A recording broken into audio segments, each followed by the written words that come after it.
warahmatullahi wabarakatuh. Waalaikumsalam. Terima kasih kami haturkan kepada pimpinan Yayasan Pondok Pesantren Terpadu Al-Hamidiyah yang telah mengizinkan observer untuk melakukan wawancara pada malam hari ini terkait tentang implementasi pendidikan akhlak yang ada di pondok pesantren ini. Baiklah, karena pedoman wawancaranya sudah terstruktur nih Ustaz, jadinya kita tinggal membacanya. Dari pertanyaan pertama, observer itu tertarik untuk mengetahui sejarah berdirinya pondok ini, apakah ada kaitannya tentang pendidikan akhlak atau bagaimana?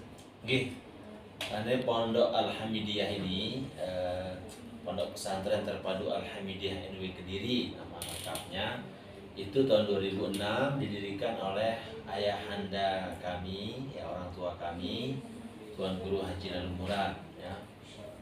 Jadi berdirinya pondok pesantren ini dilatar belakangi oleh pengalaman beliau, ya.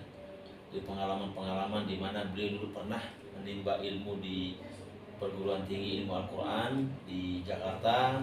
Kemudian yang saya ingat betul bahwa suatu hari beliau pernah ke dokter. Ini yang cerita dari beliau. Ke dokter, kemudian menemukan betapa dokter yang beliau lihat itu sangat mahir lah, sangat piawai, sangat kompeten dalam bidang kedokteran. Tetapi beliau juga melihat bahwa dokter ini sangat beradab, berakhlak.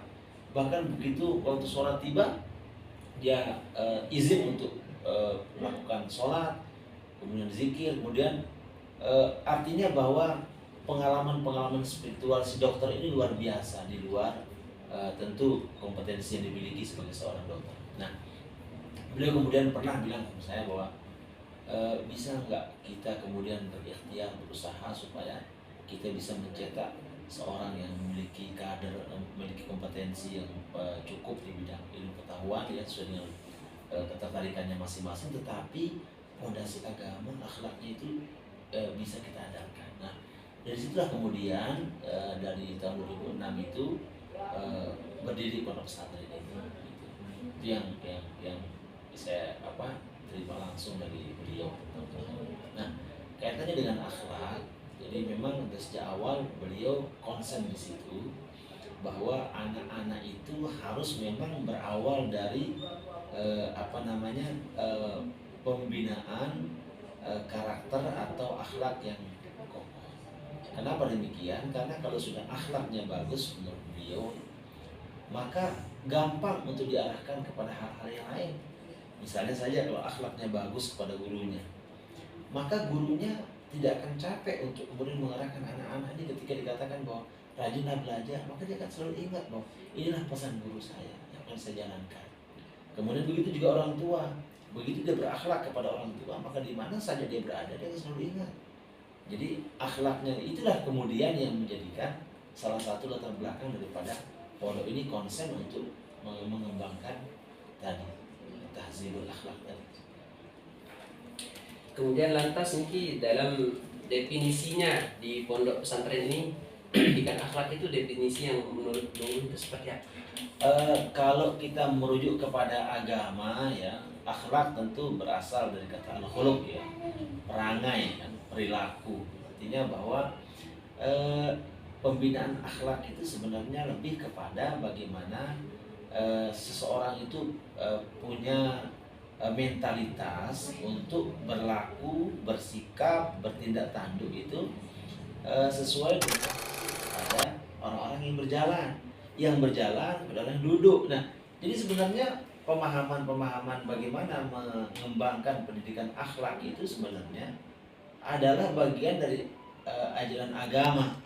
Tetapi istilah-istilah yang dipakai oleh orang tua kita diri itu sesuai dengan konteks di mana mereka berkembang. Lantas kemudian model pendidikan akhlak seperti apa yang diterapkan di pondok pesantren ini, berbasis tasawufkah atau lebih kepada kearifan lokal atau bagaimana? Ya, saya kira kalau saya selama ini dalam pengalaman saya mendidik anak-anak di sini, perpaduan antara kearifan lokal kan itu tidak bisa lepas dari sejarah, bahwa pondok di mana dia berdiri, pondok ini tidak bisa lepas dari tadi, ya, kearifan-kearifan yang ada di dalamnya dengan tokoh-tokoh sentral yang ada di dalamnya itu tidak bisa kita lepas. Tapi kemudian kita juga perkuat itu dari segi tasawufnya. bahwa pemahaman keagamaan melalui zikir, kemudian berkontemplasi itu tetap, misalnya zikir-zikir, wirid-wirid yang khusus kita panjatkan itu kan mengajak anak-anak itu bagaimana bahwa perilaku-perilaku yang selama ini diajarkan di pondok itu kemudian sangat berasa sekali ya kesyukuran kita ketika kemudian kita kita lapisi dengan itu, dengan zikir-zikir, wirid-wirid yang dekat kepada ajaran-ajaran tasawuf tadi. Kemudian lantas tokoh-tokoh yang menginspirasi pendidikan akhlak di pondok pesantren ini lantas siapa saja? Tokoh-tokoh tentu pertama karena ini pondok pesantren didikan oleh orang tua, tentu pijakan kami adalah bagaimana dulu kami dididik oleh beliau dan beliau juga dididik oleh orang tua beliau, dididik oleh guru-guru beliau. Jadi inspirasinya ke sana. Jadi bagaimana pola hubungan relasi antara orang tua dengan seorang anak, kemudian orang tua kita dengan kita juga dengan guru-guru kita itu menjadi inspirasi semua. Ya. Kemudian apakah Lugu selaku pimpinan pondok ini membuat sebuah perencanaan dalam konsep pendidikan akhlak di pondok ini? Ya, jadi perencanaan pasti ya. Kita mulai dari kalau anak-anak baru itu memang kita mulai dari keteladanan. Jadi anak-anak yang paling besar itu kami sering berkumpul dalam arti bagaimana melakukan tawasul bil haq wa tawasul bis sabr itu secara bertahap, kemudian secara istiqomah ya, melakukan pembinaan yang kepada yang besar ya, baik itu secara verbal maupun bagaimana mereka melihat kita guru-gurunya itu berinteraksi satu dengan yang lain. Nah kemudian perencanaan untuk anak-anak yang baru itu lebih kepada bagaimana melihat senior-senior mereka, cara senior mereka berhadapan dengan guru-gurunya, cara mereka kemudian berhadapan dengan teman-temannya. Itu sebenarnya menjadi semacam metodologi pengembangan daripada akhlak ini, dengan cara tadi menjadikan senior-seniornya ini, guru-gurunya ini menjadi sebagai panutan, keteladanan. Karena itulah dalam pendapat saya, dalam pandangan saya bahwa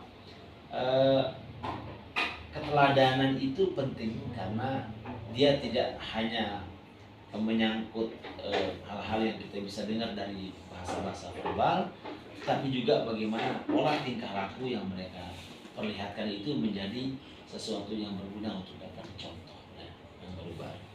Jadi bisa dikatakan bahwasanya pelaksanaan, jadi tanpa kita suruh dan sebagainya, maka tamu itu harus dimuliakan.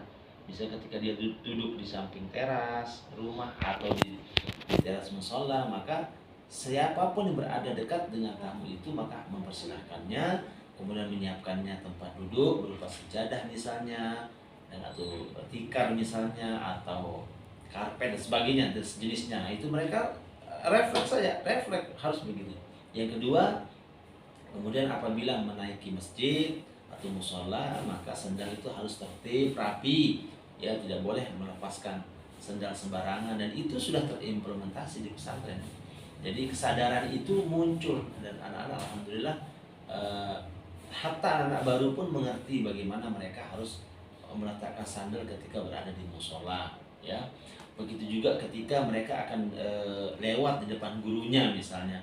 Maka meskipun misalnya jalannya lurus itu masih bisa tidak terhalangi oleh tempat di mana gurunya berada, tetapi mereka harus mengambil arah yang lebih jauh dari posisi gurunya sebagai bagian dari takzimnya kepada gurunya. Jangan sampai dia berada dekat sekali dengan gurunya kemudian seakan-akan berjalan itu seperti tidak tahu diri, ya. Tapi anak-anak itu sudah terbiasa ketika berjalan bertabe, kemudian agak mengambil posisi arah yang agak jauh dengan gurunya ketika berjalan sebagai bagian dari takzim dan takrim mereka ya pada guru.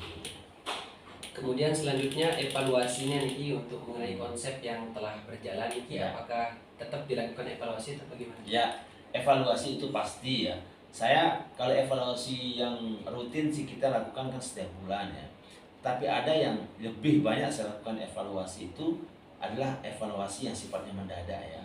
Bisa jadi setiap hari atau bisa jadi 2 kali atau 2 hari sekali, itu tergantung kepada pengamatan kita di lapangan. Jadi kalau setiap bulan sih pasti ada ya.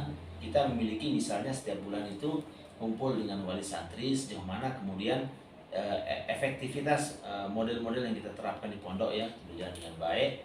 Tapi yang lebih sering kita lakukan adalah mengevaluasi bersama para dewan guru tentang 1-2 anak yang misalnya lebih kepada misalnya anak-anak yang malas dan sebagainya. Kalau hal-hal yang sifatnya bagaimana berinteraksi dengan gurunya, seniornya, alhamdulillah saya merasa bahwa anak-anak anaknya. Kemudian apa saja konsep pendidikan akhlak yang paling ditekankan di antara sekian banyak konsep yang ada di pondok pesantren? Iya, kalau konsep akhlak tentu yang paling tinggi itu adalah akhlak kepada Allah dan Rasulnya ya pasti, artinya bahwa kita menjadikan itu sebagai pondasi ibadah, sunnah ya, yang wajib kemudian diikuti dengan sunnah membaca Quran, kemudian menjalankan sunnah Nabi dan sebagainya. Itu hal yang pokoknya, pembinaan akhlak itu kan harus dimulai dari situ ya. Nah baru kemudian terimplementasi secara lebih luas lagi dalam kehidupan sosial ya, bagaimana hubungan antara guru dan murid dengan sesama teman, itu yang kita lakukan ya di pondok ini. Kemudian mengenai konsep pendidikan akhlak yang perlu dijabarkan tadi, apakah konsep ini tertulis dalam bentuk kurikulum atau tidak? Ya, jadi ada yang termaktub di lembaran-lembaran visi misi kita ada ya. Kemudian di dalam kegiatan-kegiatan yang memang sedang kita kembangkan mesti kita taruh itu menjadi implementasinya di Dewan Korma. Apakah Dewan Asatidz di pondok pesantren ini merencanakan sebuah pelaksanaan sebelum menghadirkan pendidikan akhlak itu di tengah-tengah santri atau bagaimana? Ya, kalau asatidz tentu mereka sudah mengerti dan memahami kemana ya arah daripada visi misi itu sudah mereka pahami ya, sehingga dalam kehidupan sehari-hari asatidz itu sudah mengerti apa yang mereka akan lakukan ya. Contohnya misalnya bagaimana melihat anak-anak itu ketika dia persiapan dari kamar menuju musola misalnya, maka langkah-langkah mereka itu sudah bisa dinilai ya, bahwa langkah mereka itu bukan langkah yang kemudian serampangan, tidak, tapi akan sangat terukur dan terpola jalannya. Kemudian ketika naik musola, cara menaruh sendal pun sudah terpola ya. Kemudian ketika misalnya menyambut guru-gurunya pun demikian ya, atau bagaimana bersalaman dengan gurunya pun sudah ya.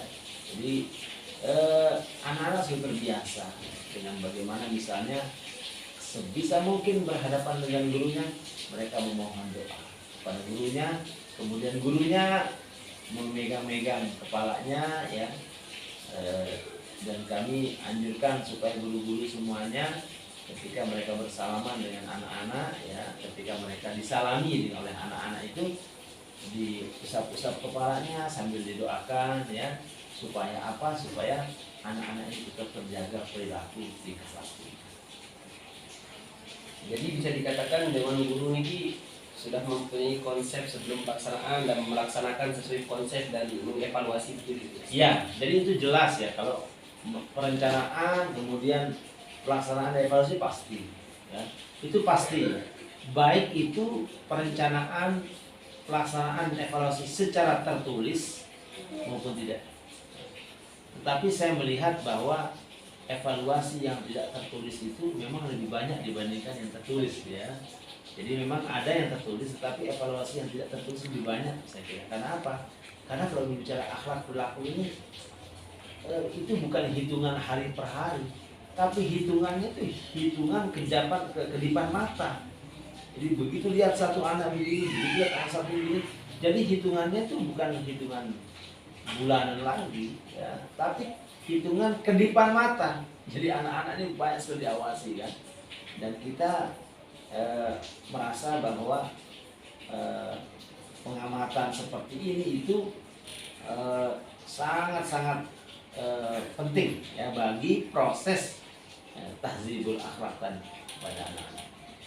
Kemudian selanjutnya mengenai kendala, kalau biasanya kendala-kendala apa saja yang didapatkan atau yang dirasakan ketika melakukan sebuah perencanaan pendidikan akhlak? Ya, kendala begini, beberapa kendala yang kami rasakan adalah ketika misalnya dalam proses pembinaan itu anak-anak ada yang misalnya pulang dan berinteraksi dengan dunia luar, kadang-kadang masuknya itu kemudian kalau bahasa kita meriri lagi gitu ya. Jadi kadang-kadang karena nggak tahu kita bagaimana interaksi mereka selama di luar dengan orang yang barangkali agak bebas gitu. Begitu masuk pondok, ya tentu kita harus melakukan ini tadi meriri lagi gitu. Itu salah satu kendalanya. Karena dalam proses itu kan tentu kendala ini bukan kami ratapi tidak, tetapi kendala ini sedang dalam proses untuk kami perbaiki gitu ya. Sarana prasarana ini itu juga kendala. Kemudian setelah biasanya merasakan kendala-kendala pendidikan akhlak itu, lantas bagaimana respon penuh selaku pimpinan yayasan dalam menyikapi kendala-kendala tersebut? Iya, karena kendala ini sebenarnya bukan menjadi batu sandungan, bukan, tapi kendala ini bagi kami sebuah catatan untuk kami perbaiki. Nah, dalam proses perbaikan itu kita tidak bisa berdiri sendiri, jadi kita itu pasti akan diikat dengan satu kata yang dengan nama kolaborasi. Jadi kita juga berkolaborasi dengan pihak luar untuk misalnya penyiapan sarana prasarana yang cukup memadai. Kemudian yang kedua dalam hal misalnya anak-anak yang pulang kemudian terlalu lama di rumah berinteraksi dengan pihak luar yang kadang-kadang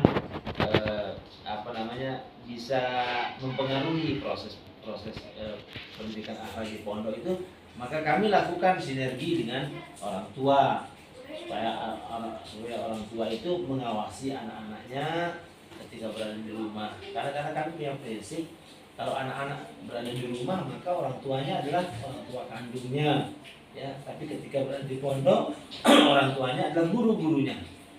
Sehingga keduanya ini nggak bisa dipisahkan fungsi dan perannya, maka dia harus berkolaborasi dan bersinergi untuk sampai kepada proses pembinaan akhlak yang maksimal. Terakhir Niki, untuk mengetahui keberhasilan pendidikan akhlak terhadap santri di pondok ini, indikator penilaiannya itu dari segi apa saja? Ya, kalau indikator, kalau kita berbicara akhlak itu perilaku, maka kita bisa lihat dari cara jalannya, gitu kan? Kita bisa lihat. Kemudian bagaimana memprioritaskan ibadahnya, ya kan? Ibadahnya dibagi dua, ibadah wajib dan ibadah sunnah. Nah, sunnah ini kita lihat gitu kan. Kalau wajib kan pasti semua mengerjakan, tapi sunnah apa dikerjakan atau tidak, maka itu juga indikatornya. Kemudian bagaimana cara berinteraksi dengan gurunya, karena kami tanya juga kepada guru-guru ketika berhadapan dengan gurunya atau gurunya lewat ya di depan, apakah dia selamat atau tidak ya, kemudian dia takzim atau tidak. Jadi itu bisa dilihat perilaku anak-anak itu ya, bisa dilihat seperti itu. Maka berbicara indikator ya seluruh yang berkaitan dengan tata cara bicara, kemudian tata cara berjalan, kemudian sikap dan tingkah laku ketika berada di masjid musola atau di maskan atau di kamar atau di sekolah, itu juga menjadi indikator. Dan penilaiannya dari penilaian seluruh itu ya, baru kita evaluasi bersama guru-guru. Kita tanya, menurut guru ini bagaimana perkembangan akhlak anak ini? Oh begini. Kalau ada yang dirasa kurang, kita panggil dia ya. Dan cara manggilnya itu diselesaikan oleh pramugarinya dulu. Kalau tidak selesai nanti bersama saya kita berikan nasihat, kita berikan ya jangan tausiah untuk motivasi mereka.